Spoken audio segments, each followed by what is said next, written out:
All right, let's go ahead and open up to John. We looked at John 2 last time. Maybe to be a good idea, we looked at the encounter with Mary, but I think it's a good idea, and we went through this in a little more detail last week, so I'm not going to go through it again, but I think sometimes, so we don't get lost among the trees, it's always a good idea to kind of stop a second and remember what the forest looks like. So I kind of chopped off a segment here, the first 5 chapters of John, as kind of a part of the forest anyhow, a large section of the forest, because John is a pretty big book, so we don't want to try and take it too big of pieces. And I just see, as you go through here now in John 1, and then if we were to go, we did this last week, so we won't do it again, but if you go to the end of chapter 5, there you have this whole segment. I see this as a unit. Sometimes people just break up this unit from Cana, with the wedding feast in Cana, the changing of the water to the wine in Cana. Then the end of chapter 4 ends with him returning to Cana and doing performing another sign there, the healing of the nobleman's son. And sometimes they look at that as the key unit, and that's certainly a unit, but I think this is even a broader unit. This encompasses that, but I think it encompasses more. And when you're in John 1, as we've spent quite a bit of time on, we have that witness to Christ, especially in the words of others, the prologue, the gospel, or the witness of John and the witness of some of those disciples. Then when you get to the end of chapter 5, you're going to have another testimony to Christ. He's going to refer to the works, his works, the Father, Moses, the Scriptures, John the Baptist, other people and things, and he's going to witness again. Now it's going to be especially in his words. So this whole section, this whole 5 chapters here really kind of are enveloped in the witness and the testimony of the Lord Jesus Christ. And you kind of see that as you go in. And that's the thing about this kind of structure. You're heading down, and this middle point is really the important point. It's kind of the hinge which the doors work. And so when you go to John 2 and John 4 and the first part of John 5, you're going to see 2 encounters that involve responses. One of the responses will be in unambiguous faith. It's going to be declared they believed. And we see that, of course, in Mary and the disciples here. And then you're going to have the temple cleansing, and there it's going to be left ambiguous. You get the idea they didn't believe, but it's not stated explicitly. Well, you're going to get the same thing at the end of chapter 4 and on into chapter 5. You're going to have two encounters. One is going to be declared to be explicitly have resulted in faith, and now you've gone from just faith to faith without sight. Without seeing, he believes. And then you'll have another one that's left ambiguous again. And that ambiguity, we don't really like that. We like to know definitively, do they believe, do they not believe? And commentators spend a lot of time, was that enough faith for them to get saved, or was it not enough? Was it saving faith, was it not? That's really not the point he's bringing out here. This ambiguity, remember, this is at a very early stage of his ministry. And he's leaving the door open. He's not closing the door on anyone at this point. They may not understand and respond perfectly at first, but maybe, just maybe, with a little time, they'll percolate in their thinking, be exposed to it a little more, the door's still open, and it might not, in fact, be unbelief. It might be belief. Then you see, as you go to the other 2 main encounters that actually have a lot of dialogue and monologue, and you get the encounter with Nicodemus. Again, here you have that ambiguous faith. You don't really know from the context. Here, you're inclined to think he believed, but you're not told it specifically. But of course, when it comes to the Samaritan woman, you're told specifically, especially the whole Samaritan village believed. The whole village came out. And right in the hinge here, you have this section at the end of chapter 3 that hinges this all together, that transitions from John the Baptist's ministry, and we look at that passage last week, but John the Baptist's ministry, and it talks about him going someplace where there was much water. And then that transitions to Jesus, who's in the wilderness where there's not that much water, because now Jesus is going to be the source of self-created water. And especially, it's going to go on in the very next section with the Samaritan woman, living waters. And you have a whole different level of ministry that John the Baptist wasn't involved in and couldn't have done. So you have this transition. I think it's good just to kind of keep this broader general overlook, to kind of keep the whole passage in mind. And we're going to see this ambiguous faith or ambiguous unbelief or ambiguous belief. It's kind of like, remember, I think it was in Mark, you had the man and he said, and Jesus asked him, do you believe? And he said, yes, I believe. And then what does he say? He says, help me in my unbelief. And that's kind of that ambiguous kind of faith. And that's what we're going to see, especially as we go through these first 5 chapters. You get beyond that, and then Jesus starts stating explicitly, or the narrator, John, the writer, John, states explicitly they didn't believe. Then the doors start closing. But at this early part, remember, these first 4 or 5 chapters here of John fit into the very beginning of Matthew. It was, you fit them in between, right after the temptation of Satan in the wilderness, and right before Jesus goes to Galilee in the Matthew account. So this is very early. And even when the response doesn't seem to be in faith, the door is still left open. They're not declared in unbelief yet. So that's what we're going to see here as we go along. We looked at Jesus' encounter with his mother Mary, and we saw that pattern. And this is going to be the pattern for every single one of the encounters that we're going to come across as we get over to chapter 5 and really on into the rest of the chapters as well. We're going to have something the character, in this case it's Mary, something the character says or is concerned about. In this case, comes up to Jesus and she says, they've run out of wine. And that's going to be her external vocalized concern. But of course, we looked last week of all the characters in John or any of the other gospel accounts, of all the characters, we know more about what's in Mary's heart, soul, spirit, mind than any other character. So Jesus is going to respond in a way that doesn't, he's going to kind of just brush aside her comment, and he's going to then talk to her and show her something that is going to reach into her deepest concern. And we looked at that last week. Instead of focusing, Jesus' response is, woman, kind of a little bit surprising. What have I to do with thee? Mysterious lady, my hour has not come. Instead of focusing on Mary's relatively unimportant external concern, wine running out at a wedding festival, as important as I'm sure it was to them in the scope of God and the universe, not a real important thing. Jesus plunges to the depth of her heart, to her deepest and dearest concerns. And of course, we know of all the characters. We're going to see why I think this is the first sign, and we'll talk about that in a minute, because we actually know what's in Mary's heart.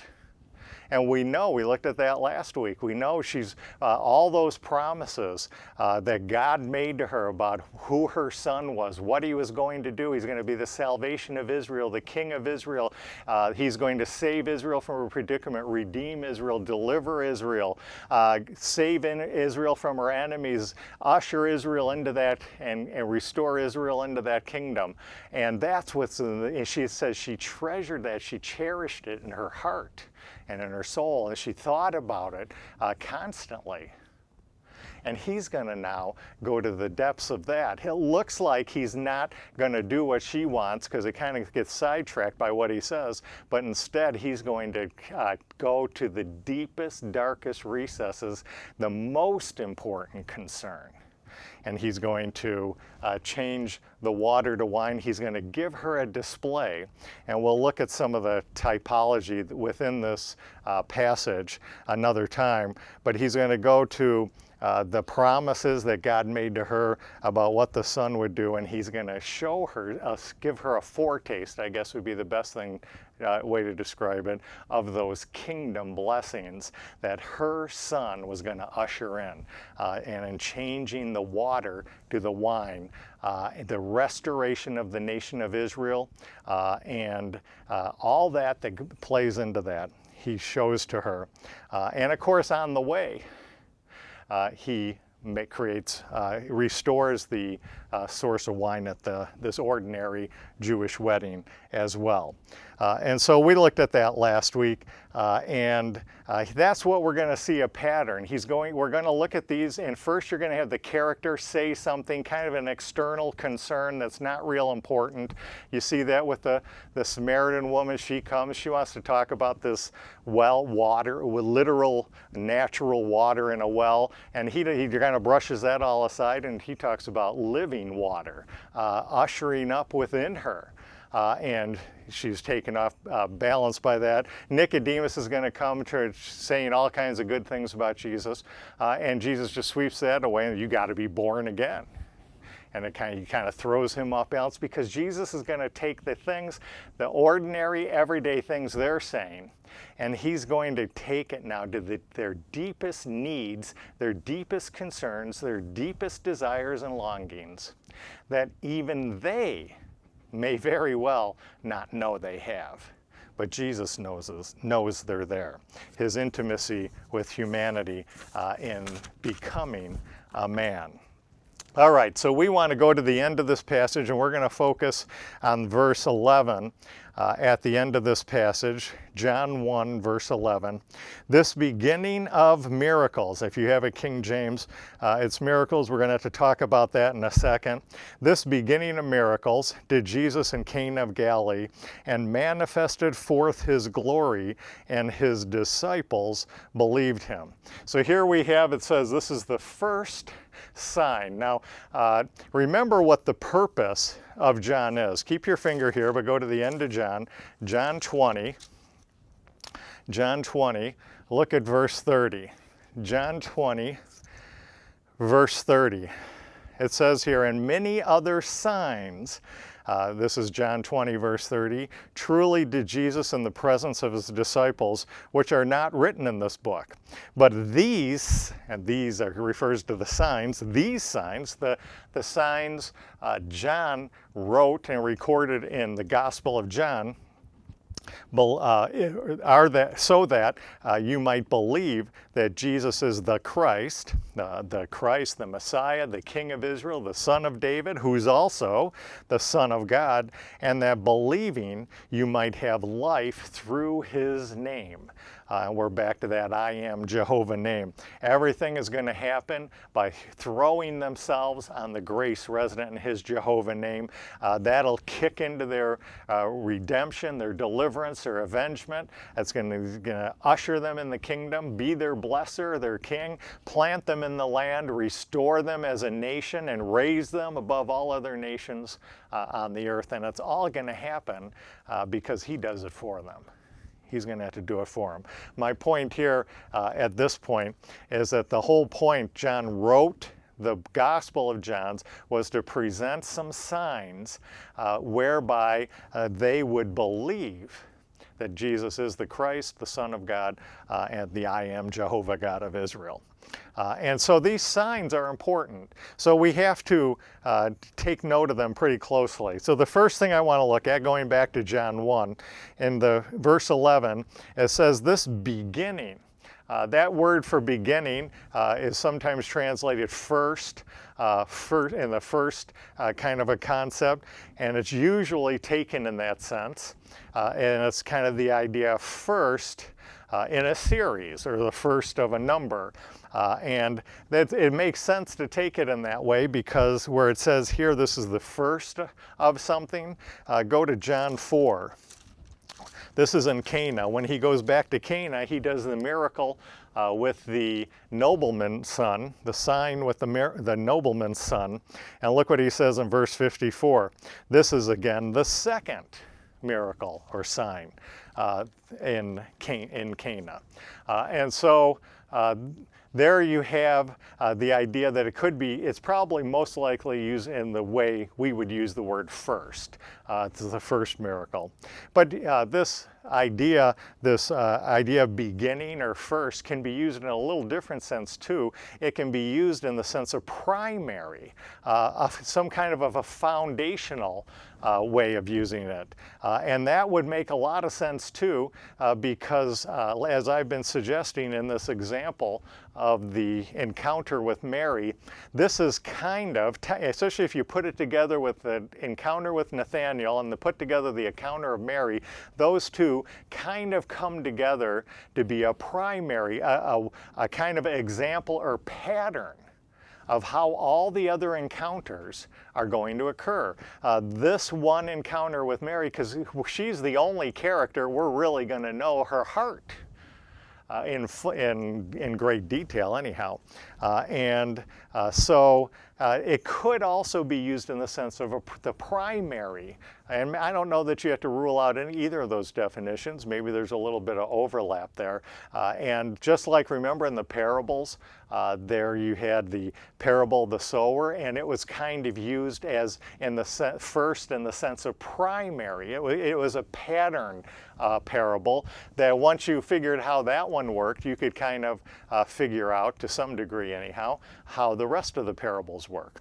Well, I'd suggest that perhaps this beginning first primary in reference to this encounter with Mary and the sign of the changing of the water into wine not only means it's the first numerically, but also from a primary. It's a patterning encounter that kind of shows us how it's kind of a key that opens up the door to understanding at least more and better the other encounters he has. So that's where two ways you can take that word, and we'll take a look at more details as we go through that. So we do have to take a minute here though and look at verse 11. This is the beginning of miracles. Unfortunately, the King James here doesn't translate the word John uses consistently. There's two words for miracles and signs. One is used by the synoptics, that's Matthew, Mark, and Luke. Theirs is almost, not exclusively, but almost invariably, when they're talking about miracles, they use this Greek word dunamis, which means supernatural power, some kind of display of supernatural power. John doesn't ever use this word, dunamis. He doesn't use that word. He uses the word Simeon. We get that. It's carried over into our English language with semaphore, signals, pointers to something, signs. He only uses the word Simeon, which is translated usually as signs. So since signs are so important in John, what we're going to have to do is really go with the New King James. The New King James does translate John's word consistently, always as the word sign. So if you have a King James, you need to remember in the book of John, if you read the word miracle or miracles, it's really the word signs. So just keep that in mind. And I only make a big point of that because John makes the point that the purpose of the book is to list out these signs. So John only uses the word Simeon, sign. He's using it, this is a little different, not so much as supernatural displays of power as much as signals and sign and pointers to some things that we'll see with each encounter. So we're going to follow the New King James on this. They translate all John's words, the Simeon words, the same with the word signs. Signs, and the important thing, why that's important, is that signs are not always miracles. You can have, by miracle, when we use dunamis, which is the way it's typically used, signs are not always miracles. They're not always the result of miraculous, supernatural displays of power. There's another kind of sign, and that's called a prophetic sign. And you see that quite a bit in the prophets. whereby it doesn't involve supernatural power. We're going to look at a little bit later, Ezekiel and Isaiah. They're just going to go out, Ezekiel's going to go out, lay on the ground and pantomime the destruction of Jerusalem. He's going to put on a little play, and and that's called a prophetic sign. So I guess what I just want to make sure we go away with here, in John, whenever you see the word miracles in your King James, that's always the word signs, and should be translated as signs. And while you can argue that all miracles are signs, all miracles may point to something, all signs are not miracles. And so we just want to keep that differentiation in mind. We're going to stick with the New King James on this and consistently translate all of John's words, Simeon, with the word signs, not the word miracles. So if I'm reading something out and I'm reading along and I use the word miracles, you'll know already that what I should be saying is signs. All right, because I read out of the King James here. So what is a sign? Simply put, signs point beyond themselves.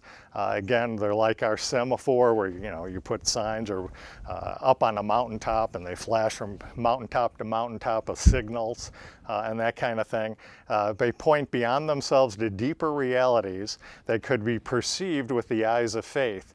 Specifically, in John, it's going to be pointing to the glory of God in Christ, in Jesus Christ, so we can see that he's his true representative, that he's truly God incarnate. So that brings us to the good question, what are the signs in John? And you'll see why knowing the translating the word signs is important, consistently is important, and you'll see why in a minute. So I found this set of criterion, rather than just make up or just kind of guess at what they are. I saw one commentator gave a set of criterion.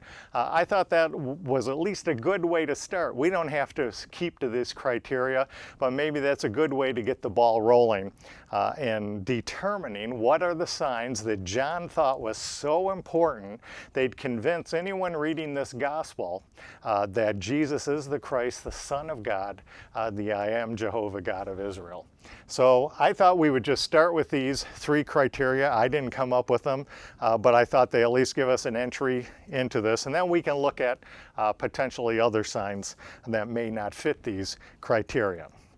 So the first criteria that this commentator had is that a given work is performed by Jesus as part of his public ministry. So that's criterion one. Criteria two is that it explicitly identified as a sign in John's gospel. That's going to be the best indicator, right? If it's explicitly said this is a sign, well, then we know it's a sign. And in most of the cases that are listed, usually in the context there's that reference. Sometimes it's a little far in context, and we'll look at that with one of those examples, but usually there's a reference to it being a sign in the context of the book. And then the third criterion is the event with its accompanying symbolism points to God's glory displayed in Christ, Jesus, thus revealing Jesus as God's true representative. So if we at least use these three criterion as a starting point, these are the signs in John. There would be 6 of them.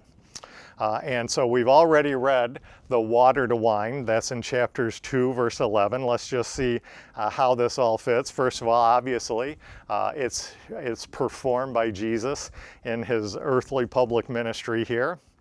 Obviously, so it meets criterion 1. It obviously meets criterion number 3. Changing water into wine demonstrates the glory of God and in Christ.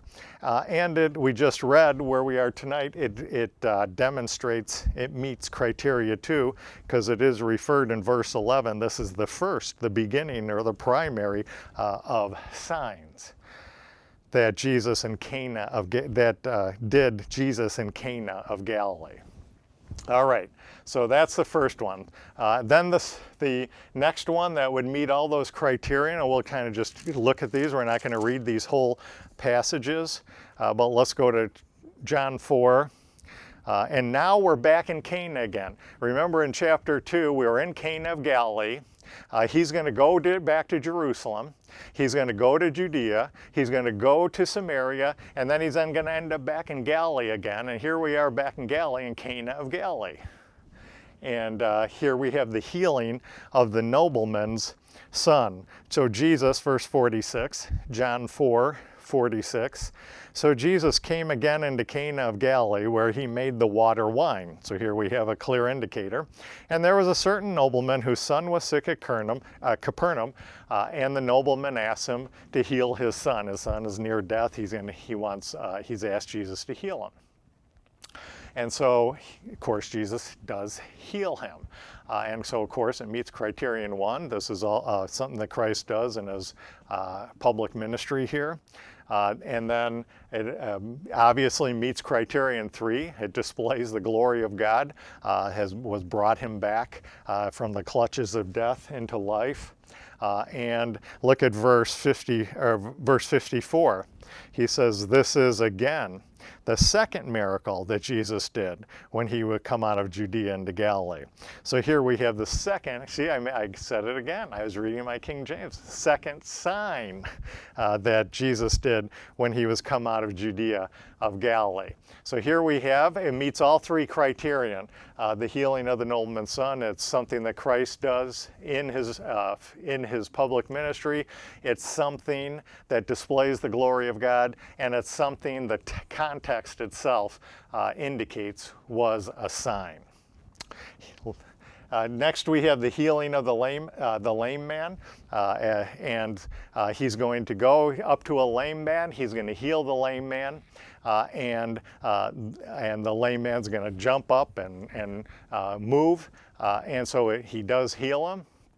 And Jesus is going to that obviously meets criterion 1 and 3. It happened in his public ministry. It displays the glory of God.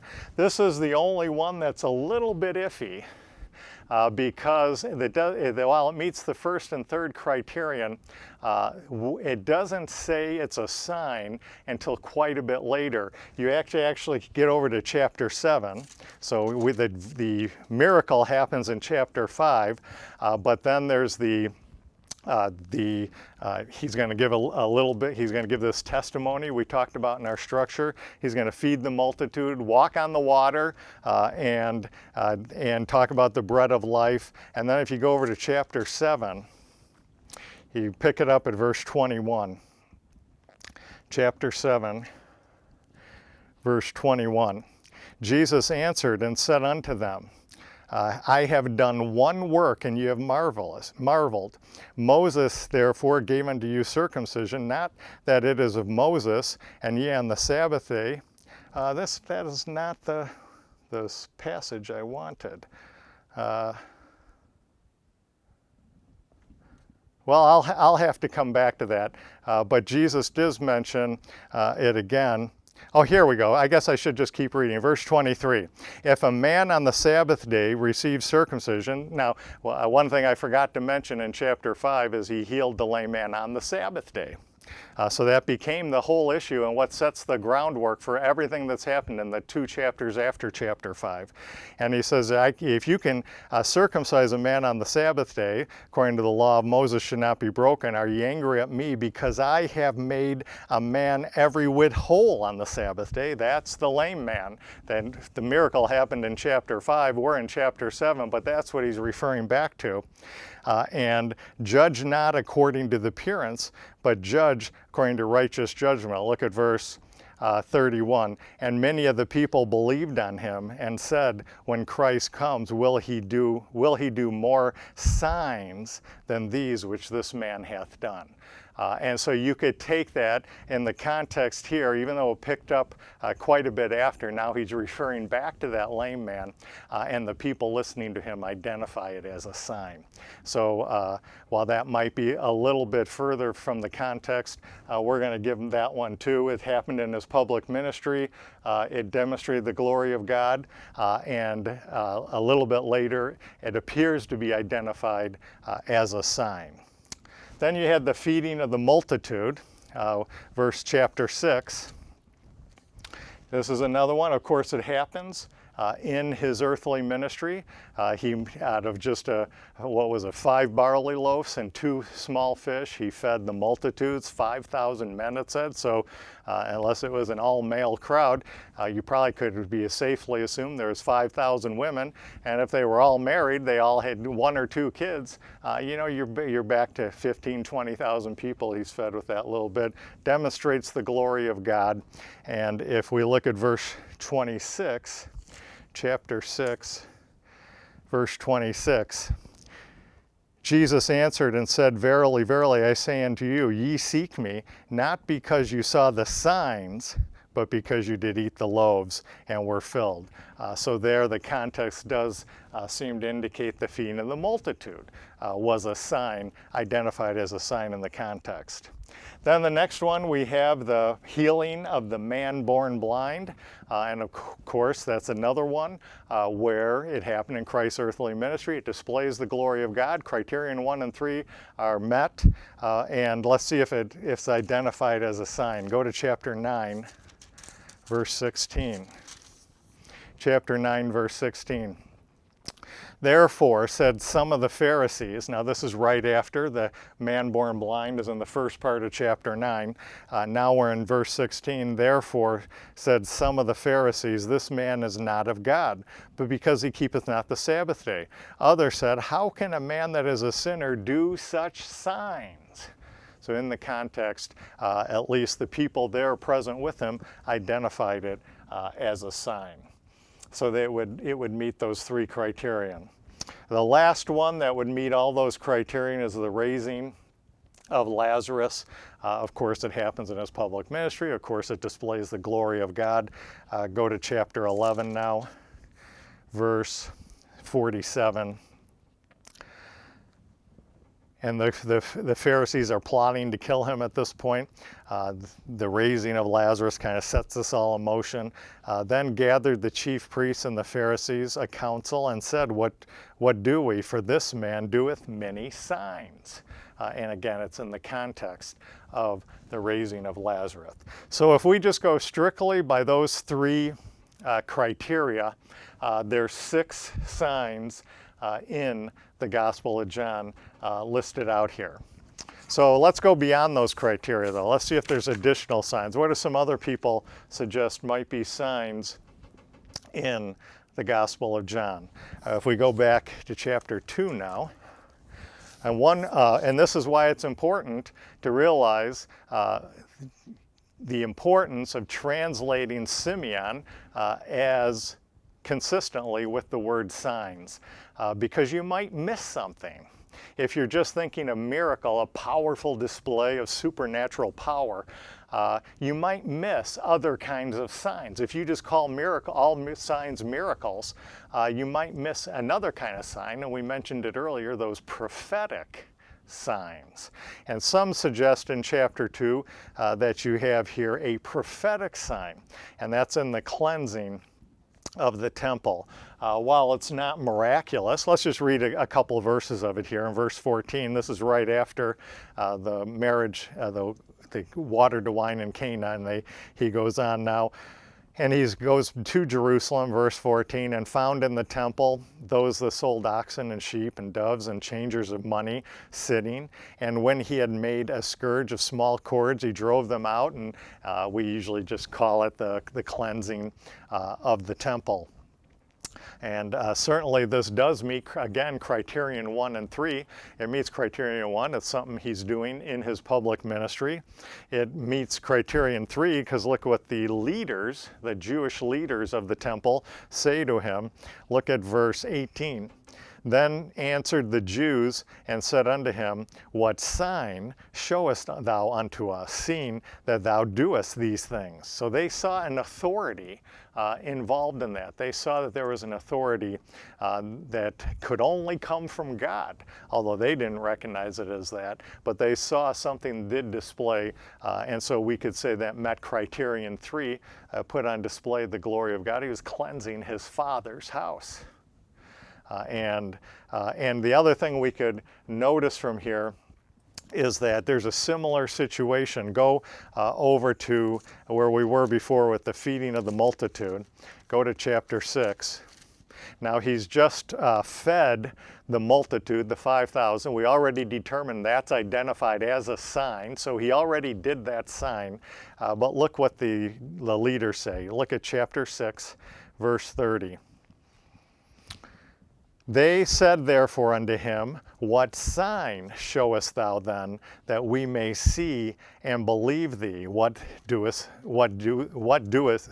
thou work? And so here you had, he just did a sign, the feeding of the 5,000, and yet the Jewish leaders come up and say, Show us a sign. Well, you have the same type of situation back in chapter 2.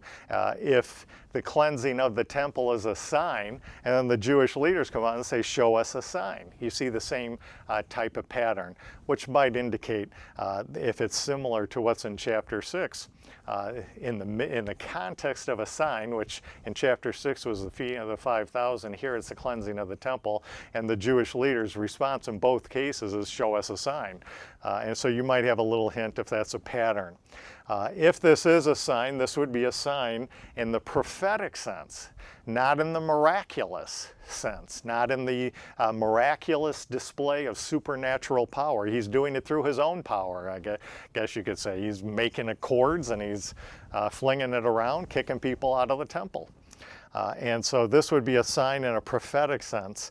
And you see this over and over again in the Old Testament. Let's just look at a couple examples and just to kind of reiterate, because this one seems to be not as familiar as the miraculous signs. And if you don't translate, again, that Simeon consistently, you could miss signs that aren't necessarily miracles. They could be this prophetic kind of sign. So go to Isaiah 20. Isaiah 20. Isaiah 20, and I'm not going to these to develop all the background context here, but Isaiah is going to do something here. And look what he says, we'll just start at verse 2. We're interested not so much in what's actually going on here as what Isaiah is doing. At the same time, this is Isaiah 20, verse 2, at the same time spoke the Lord by Isaiah the son of Amos, saying, Go and loose the sackcloth from off thine loins, and put off thy shoe from thy foot. And he did, walking naked and barefoot.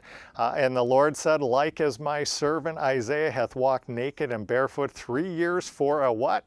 A sign and a wonder upon Egypt and upon Ethiopia. And that's a judgment called upon Egypt and all that. And that's not the point. The point is that was a sign, but it wasn't a miraculous supernatural display of power. It was a sign in sense of a prophetic sign. Isaiah walked around the land in his underwear for a long time and did that. Ezekiel does something similar. Go to Ezekiel chapter 4. Chapter 4, Ezekiel 4. Here we have the destruction of Jerusalem, the temple in Jerusalem.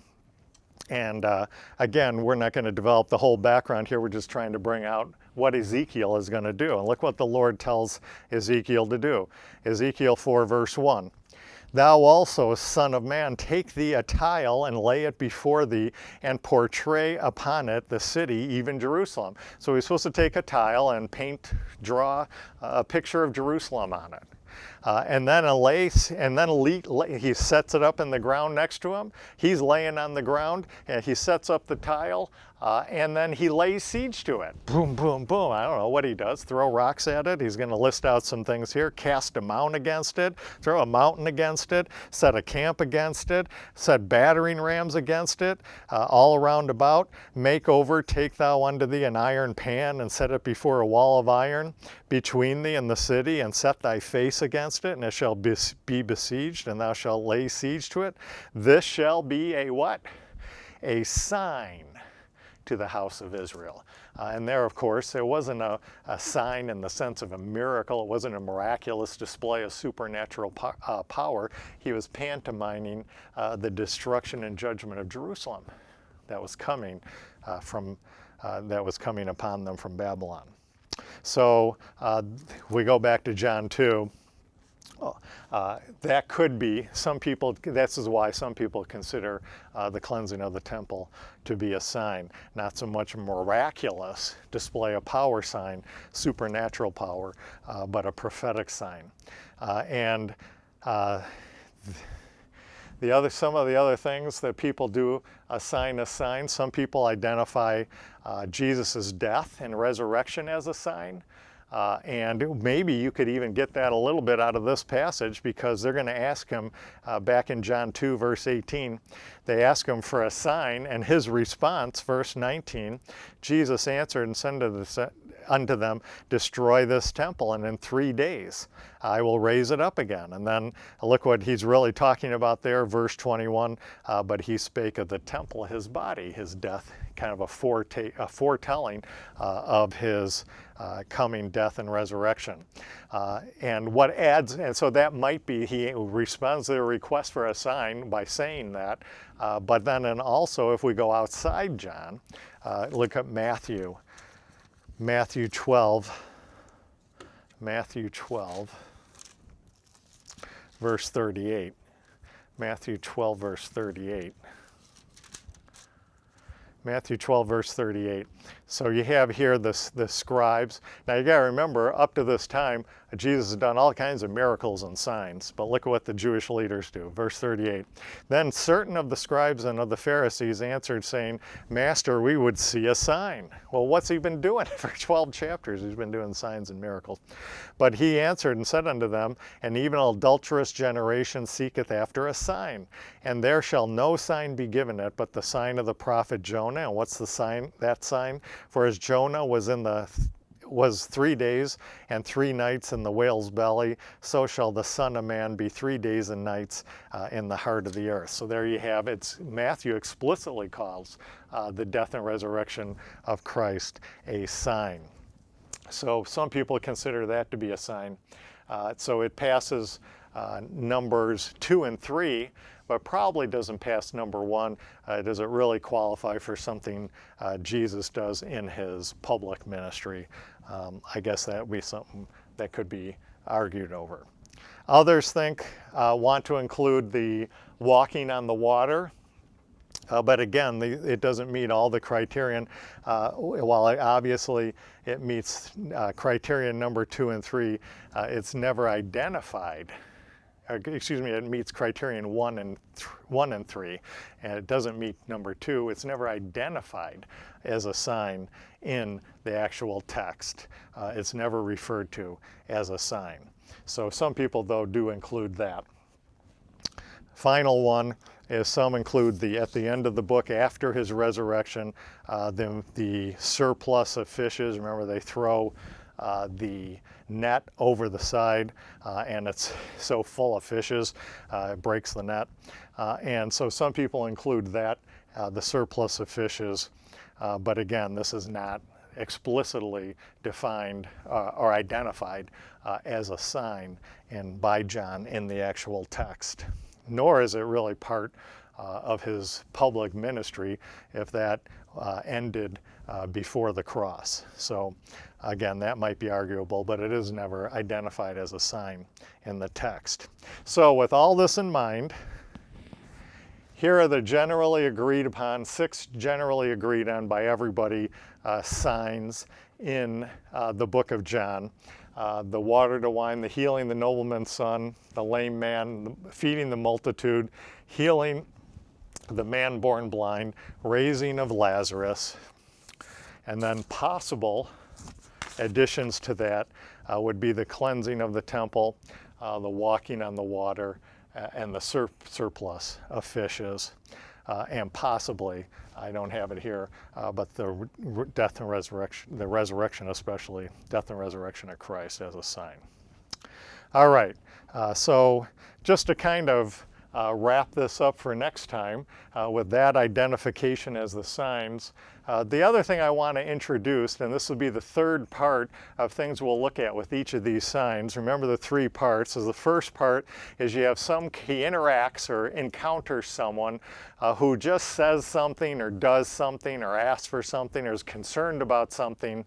Like Mary, they've run out of wine, like the Samaritan woman with her Jacob's well, like a whole bunch of other people that we're going to encounter. Jesus is going to take what they say and respond in a way that goes far deeper, plunges far deeper, not so much into the concern they're vocalizing at that moment, but that leads to a bigger concern inside. He takes it from an external, superficial kind of concern to an internal, in-depth concern that's going to lead to the fulfillment and the satisfaction and the meeting of their deepest, dearest concerns and desires and thoughts and questions and longings. And then we're going to look, each of these will have then a series of typology. Some people see very little typology, other people, almost every word is somehow a type. We're going to go kind of the middle ground there, and we'll just kind of look at some of the things. That's what we'll do next time we're in John 2. We'll look at some of the typology in the encounter with Mary and the turning the water into wine. But just to kind of give a taste for it, the signs may be representative of the problems and solutions for the nation of Israel. And if we just look at some of these signs that we listed out in the previous slides, you had the water to wine, and that kind of matches up with, if you include the surplus of fishes, those two kind of go together because they demonstrate the abundance of the kingdom, the abundance of what Christ is going to usher in as the king and blesser in that kingdom. And it also demonstrates the ruin of the nation of Israel, how they're deprived of these things now. Nathaniel's under his withered tree and praying for the deliverance of Israel. Mary's out looking for the vine. The fig tree and the vine, the metaphor for the kingdom. Everyone sits under their fig tree, everyone enjoys their vine, and those are types of the nation of Israel. Mary's out, she's looking for the fruit of the vine. She can't find any. And so we go beyond just what's happening at that wedding ceremony. And there's a whole pointer, that's why it's a sign. It points to something far greater. It's kind of like what Jesus does when he takes what they say and goes far deeper. The sign points to something, especially for the nation of Israel, especially for the believing remnant of Israel, and what they're going to enjoy in the future. When they're delivered, or what they're going to need to do as they go through that time of trouble and what we call that tribulation period. So with some other ones here we could pair up. The healing of the nobleman's son and Lazarus. Those are both the little boy, the son, and Lazarus. Of course, Lazarus has been dead for 4 days.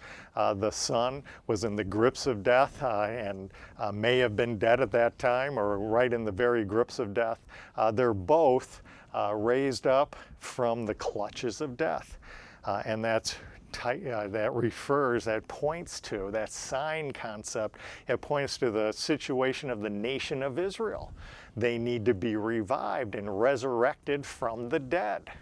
And there's whole passages in the Old Testament that talk about the resurrection of the nation of Israel. Not so much the individual Israelites, the way we normally think of personal resurrection, which of course that's that's true as well, but also the resurrection of the nation, the restoration of the nation, the calling out of the nation from that believing remnant, especially at the end of that tribulation period. They're being held in the graves of the Gentiles, and they're going to be called out, regathered, planted in the land of Israel, restored and raised above all other nations.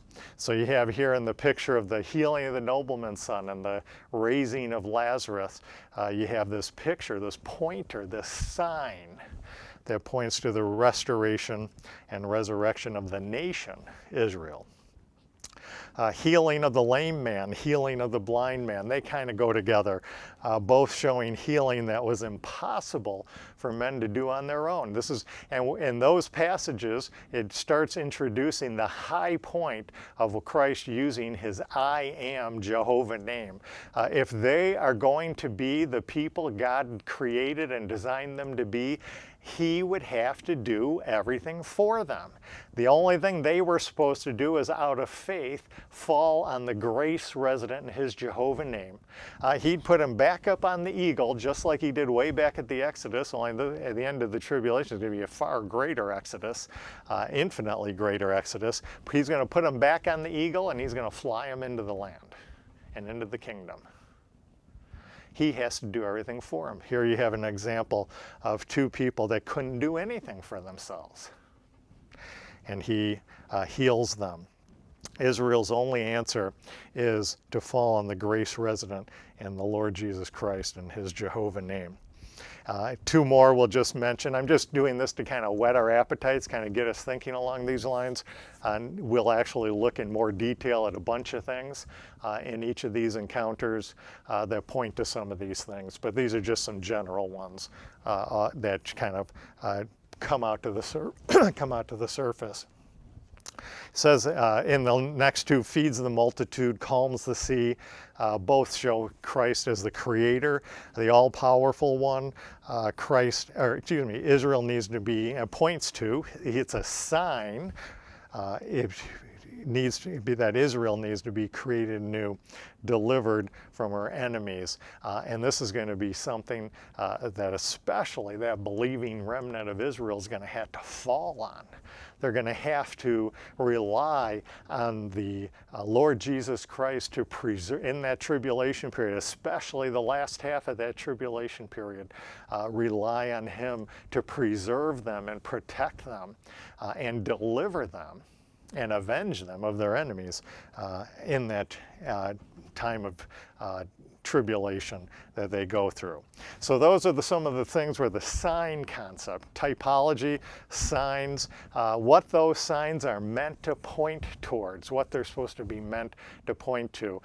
And Jesus takes what those encounters with the characters is and takes it to the depths of their soul and their greatest needs and their greatest concerns.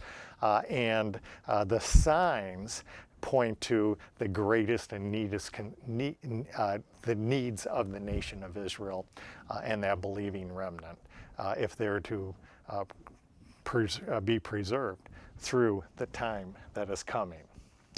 All right, I think we'll close with that and close with a word of prayer.